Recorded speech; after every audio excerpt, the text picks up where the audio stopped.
नमस्कार, स्वागत है आप सभी का हमारे खास कार्यक्रम व्यक्ति विशेष में। मैं हूं आपके साथ हेमंत कुमार।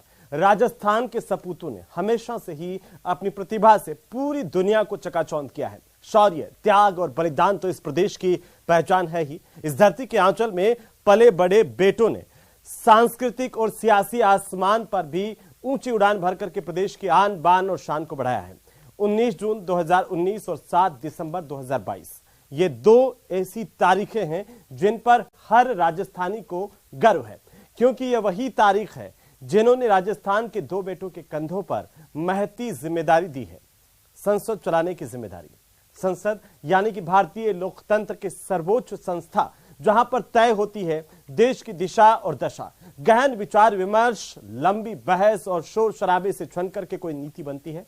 और कोटा के बेटे ने पिछले 3.5 साल से लोकसभा चलाने की जिम्मेदारी का बखूबी निर्वहन किया है और इस पद की गरिमा को नई ऊंचाइयों तक पहुंचाया है। तो लोगों को पूरा विश्वास है कि राज्यसभा के सभापति के तौर पर झुंझुनों का लाल भी नई मिसाल कायम करेगा। साथ ही राजस्थान के इन दोनों बेटों ने कैसे ऊंची उड़ान भरी है, चलिए देखते हैं आज के व्यक्ति विशेष में।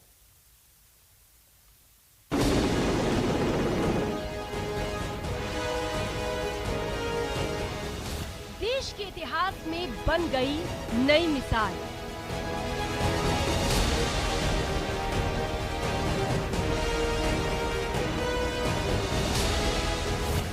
जब आसन पर बैठा किसान का लाल,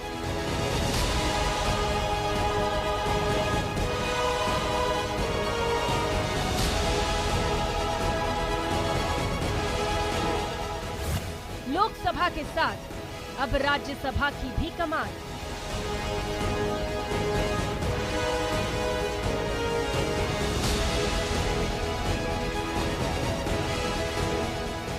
चमक उठा राजस्थान का भार।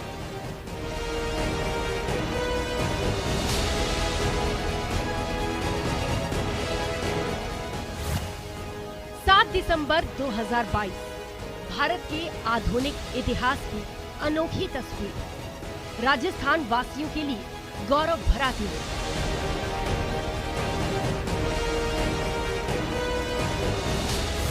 जब प्रदेश के लाल ने राज्यसभा के सभापति का पद संभाला और पहली बार संसद के उच्च सदन की कार्यवाही की अध्यक्षता की। To the honorable members of parliament for affording opportunity to be in service of Bharat as Vice President of India and Chairman of this august House.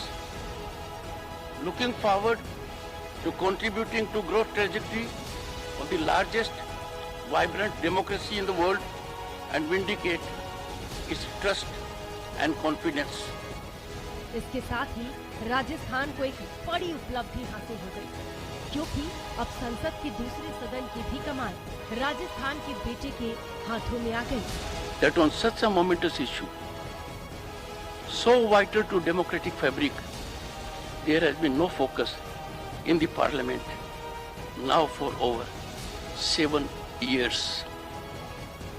This house, in concert with the Lok Sabha, being custodian of the ordainment of the people, is duty bound to address the issue, and I am sure it will do so.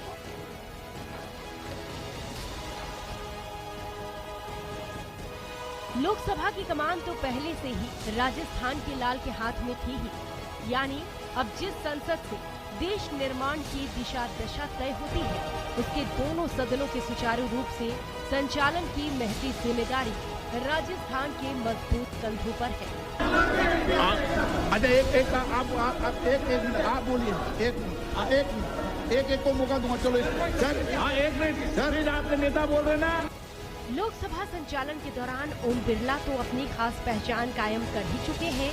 पूरा विश्वास है कि जीवन के झंझावातों से विजय प्राप्त कर सियासत के गलियारों में अपनी धाक जमाने वाले धाकड़ भी सदन के उच्च सदन की गरिमा को नई ऊंचाई प्रदान करेंगे। तो कोटा के सांसद ओम बिरला लोकसभा अध्यक्ष के तौर पर अपनी नेतृत्व क्षमता को दिखा चुके हैं। पिछले 3.5 साल में उन्होंने जिस तरीके से लोकसभा की कार्यवाही का संचालन किया, निश्चय ही सराहनीय है। देश के उपराष्ट्रपति और राज्यसभा के सभापति जगदीप धनखड़ से भी लोगों ने अब ऐसी ही उम्मीद लगा रखी है।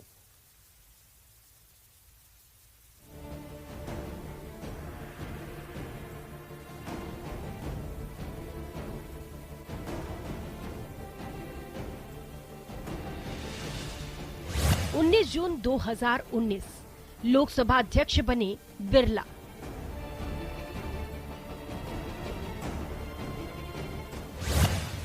दिसंबर 2022 धनखड़ ने की राज्यसभा की अध्यक्षता।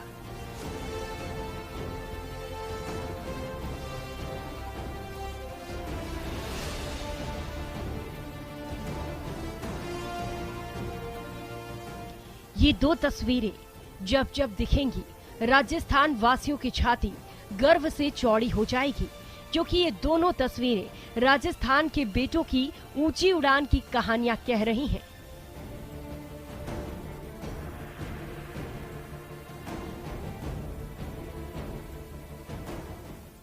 पहली तस्वीर 19 जून 2019 की है, जब कोटा के सांसद ओम बिरला लोकसभा स्पीकर जैसे गरिमामय पद पर आसीन हुए, और अब 7 दिसंबर 2022 उपराष्ट्रपति जगदीप धनखड़ ने पहली बार राज्यसभा के सभापति के रूप में राज्यसभा का संचालन किया। सोचिए, ये दोनों क्षण प्रदेश के लिए कितने गौरवशाली हैं। लोकसभा स्पीकर और राज्यसभा का सभापति, इन दोनों पद पर पहुंचना कोई सामान्य सियासी उपलब्धि नहीं है। ऐसा हम इसीलिए कह रहे हैं क्योंकि संसद ही भारतीय लोकतंत्र की सबसे बड़ी संस्थान है, वो जगह जहां देश के निर्माण की नीतियों का निर्धारण होता है। गहन विचार विमर्श, लंबी बहस और शोर शराबे से छनकर कोई नीति बनती है जो देश की दिशा और दशा दोनों तय करती है। फिर क्या ये गर्व का विषय नहीं कि जिस संसद से देश की आर्थिक, सामरिक, सामाजिक नीतियों का निर्धारण होता है, उस संसद के दोनों सदनों के संचालन की जिम्मेदारी पूरी तरह राजस्थान के कंधों पर है। पिछले 3.5 साल में लोकसभा के स्पीकर के रूप में ओम बिरला का कार्यकाल निर्विवाद रहा है। उन्होंने लोकसभा के संचालन में जो निष्पक्षता और परिपक्वता दिखाई है, वो वाकई काबिले तारीफ है। बिरला ने लोकसभा में कई अहम मुद्दों पर बहस के दौरान जहां विपक्ष को बोलने का भरपूर मौका दिया, वहीं जहां जरूरत पड़ी है सख्ती भी दिखाई है। यानी बिरला राजस्थान के सियासी कौशल के पर्याय बन चुके हैं। और अब 7 दिसंबर 2022 को राजस्थान के सियासी कौशल का नया अध्याय शुरू हुआ है, जब उपराष्ट्रपति जगदीप धनखड़ ने पहली बार राज्यसभा की कार्यवाही का संचालन किया। सत्र से पहले जब धनखड़ अपने कक्ष में पहुंचे, तो प्रधानमंत्री नरेंद्र मोदी और विपक्ष के नेता मल्लिकार्जुन खड़गे ने उनका जोरदार स्वागत किया। प्रधानमंत्री मोदी ने कहा कि आप एक किसान के बेटे हैं और एक सैनिक स्कूल के छात्र हैं। देश आपका ऐसे समय में स्वागत कर रहा है जब देश को G20 की अध्यक्षता मिली है। किसान के पुत्र और सैनिक स्कूल के विद्यार्थी के रूप में मैं देखता हूं कि आप में किसान और जवान दोनों समाहित हैं। संसद का ये उच्च सदन एक ऐसे समय में आपका स्वागत कर रहा है जब देश दो महत्वपूर्ण अवसरों का साक्षी बना है। अभी कुछ ही दिन पहले दुनिया ने भारत को G20 समूह की मेजबानी का दायित्व सौंपा है। सबसे बड़ी बात कि राजस्थान के इन दो बेटों ने देश के सियासी फलक पर अपना जो मुकाम बनाया है, वो इन्हें विरासत में नहीं मिला, बल्कि इन दोनों ने अपनी मेहनत और काबिलियत से खुद को गढ़ा है। बिरला ने जहां कोटा के एक सामान्य मध्य वर्गीय साधारण परिवार में जन्म लेकर सियासत के क्षितिज में उड़ान भरी, वहीं झुंझुनू के किछाना के साधारण किसान परिवार में जन्म लेकर जगदीप धनखड़ ने सियासी गलियारों में अपनी धाक जमाई है। फिर राजस्थान अपने दोनों बेटों की उपलब्धियों पर क्यों न इतराए, जिन्होंने देश के सियासत में विशेष पहचान कायम कर प्रदेश की आन बान और शान बढ़ाई है।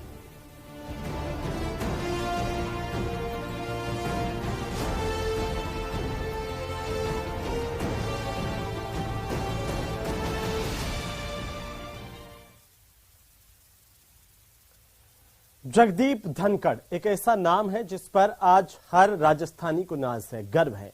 झुंझुनू जिले के किठाना की गलियों से निकल करके सियासत के गलियारों में अपनी धाक जमाने वाले जगदीप धनखड़ प्रदेश के दूसरे ऐसे बड़े नेता हैं जो देश के दूसरे सबसे बड़े पद पर पहुंचे हैं।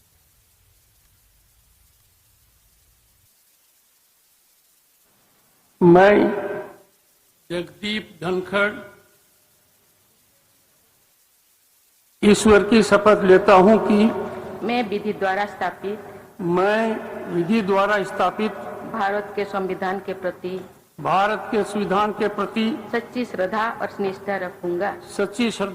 और निष्ठा रखूंगा तथा इस पद को 11 अगस्त 2022 झुंझुनू के साथ साथ पूरे राजस्थान के इतिहास में ये तारीख उस समय स्वर्णाक्षरों में अंकित हो गई जब किसान के एक बेटे ने देश के 14वें उपराष्ट्रपति के रूप में शपथ ली। जिस पद को मैं ग्रहण करने वाला हूँ उसके कर्तव्यों का श्रद्धापूर्वक निर्वहन करूंगा।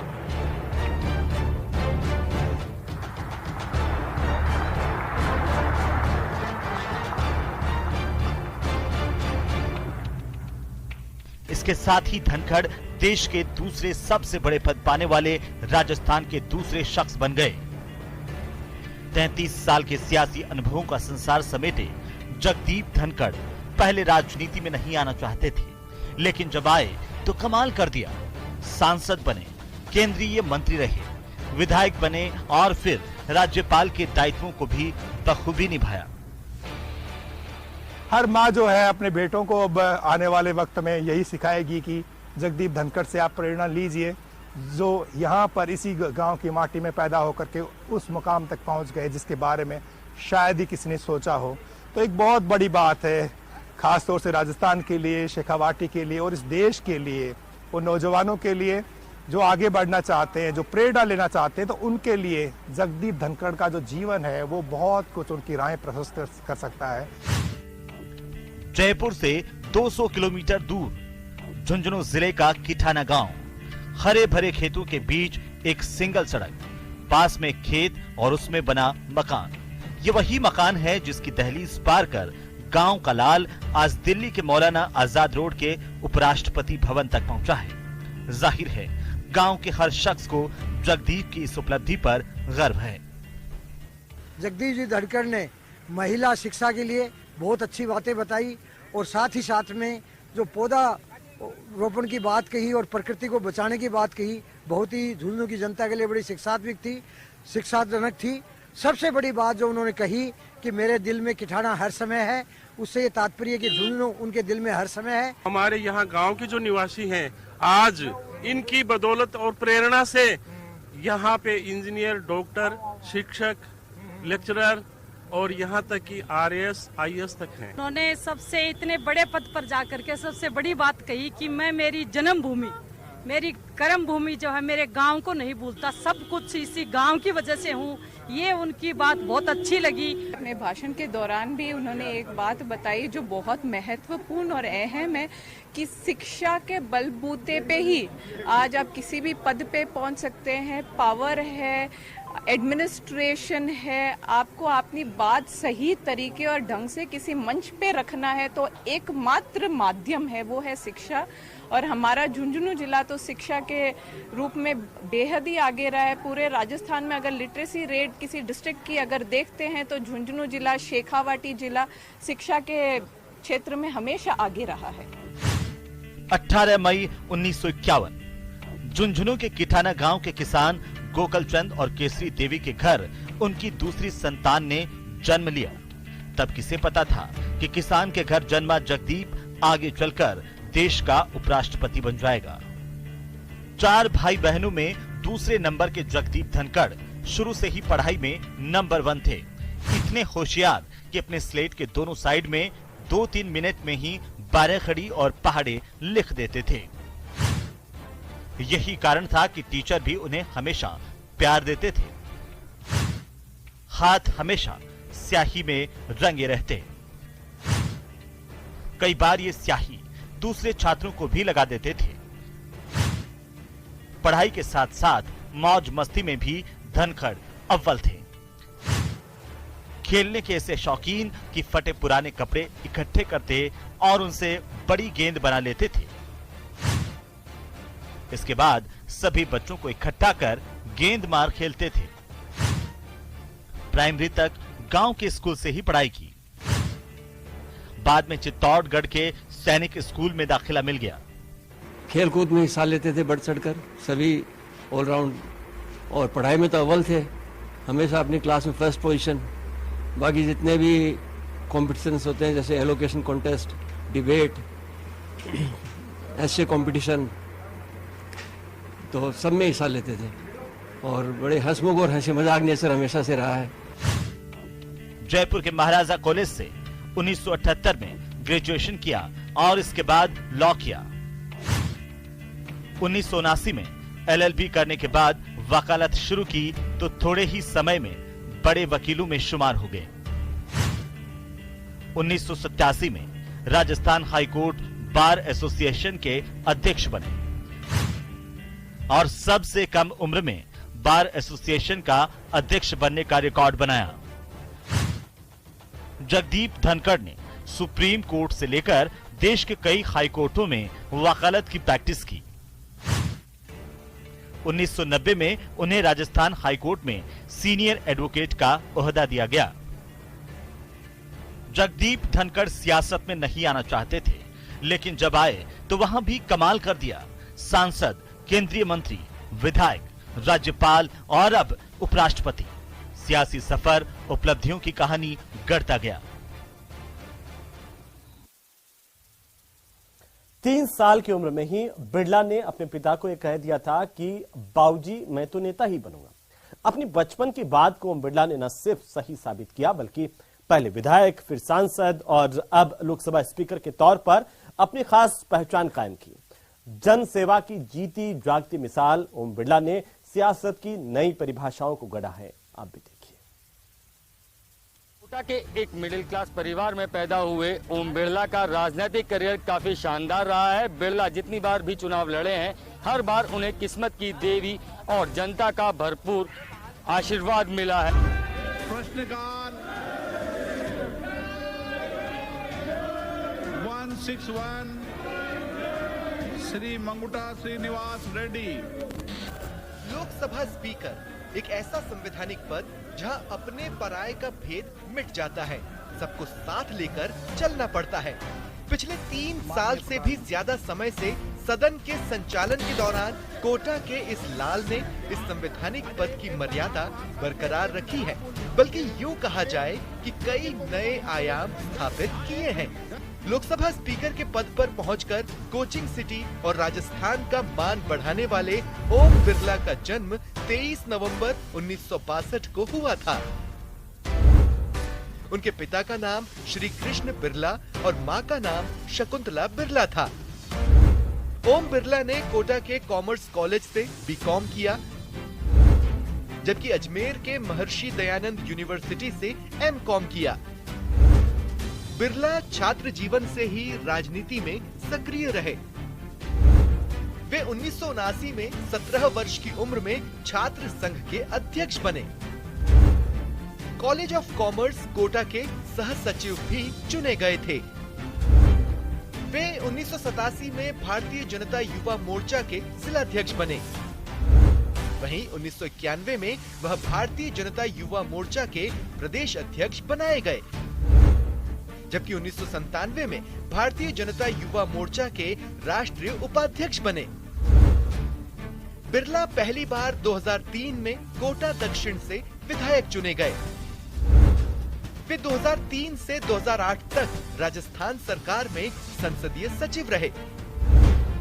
वहीं 2008 में वे कोटा दक्षिण से दोबारा विधायक बने।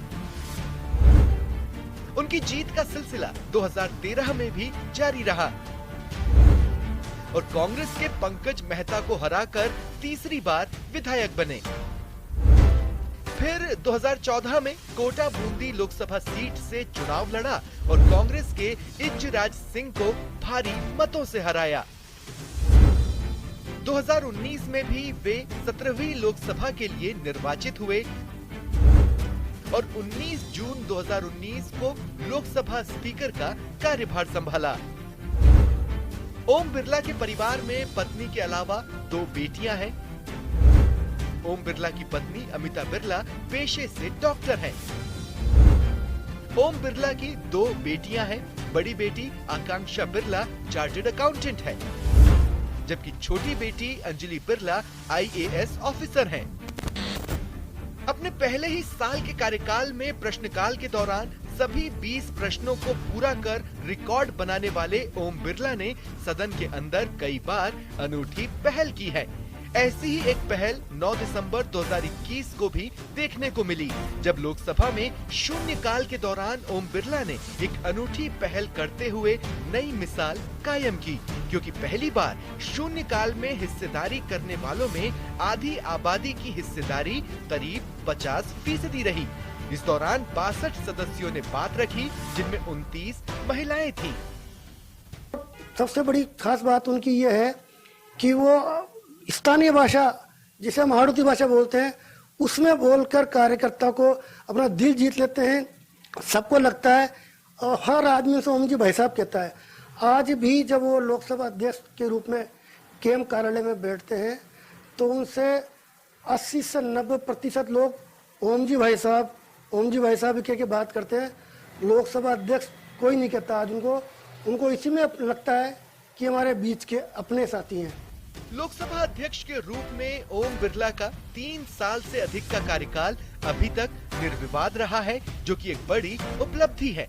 लोकसभा की कार्यवाही के दौरान उनकी कोशिश रही है कि शून्यकाल राष्ट्रपति के अभिभाषण, बजट और महत्वपूर्ण मुद्दों और बिलों पर नियम प्रक्रिया के तहत ज्यादा से ज्यादा चर्चा और संवाद हो।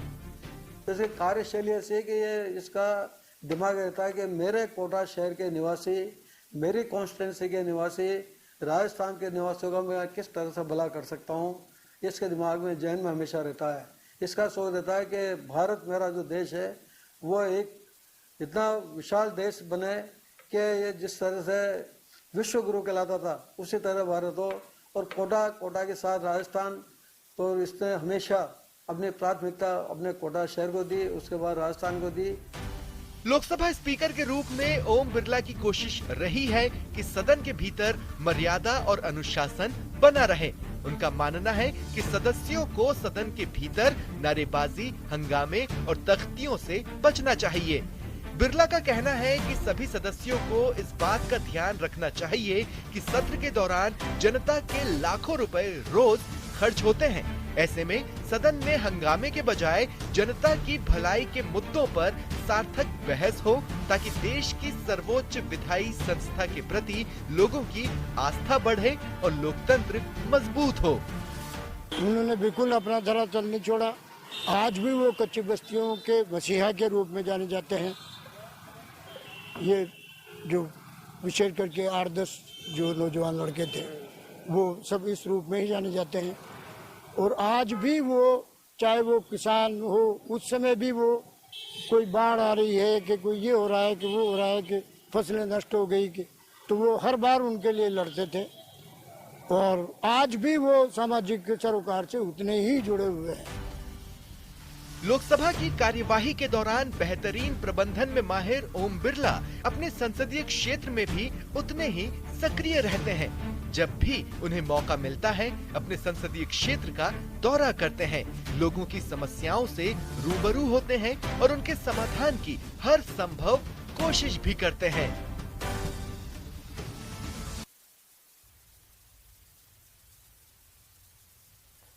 तो वाकई राजस्थान के इन दोनों लालों ने देश की सियासत में नई मिसाल कायम की है। अपनी उपलब्धियों से राजस्थान की आन बान शान को बढ़ाया है और इसीलिए ही तो हर राजस्थानी को इन दोनों की उपलब्धियों पर गर्व है। व्यक्ति विशेष में फिलहाल इतना ही। अगले सप्ताह फिर से हाजिर होंगे किसी खास शख्सियत की जिंदगी से जुड़ी कही अनकही कहानियों के साथ, और तब तक के लिए आप देखते रहिए न्यूज़ 18 राजस्थान। नमस्कार।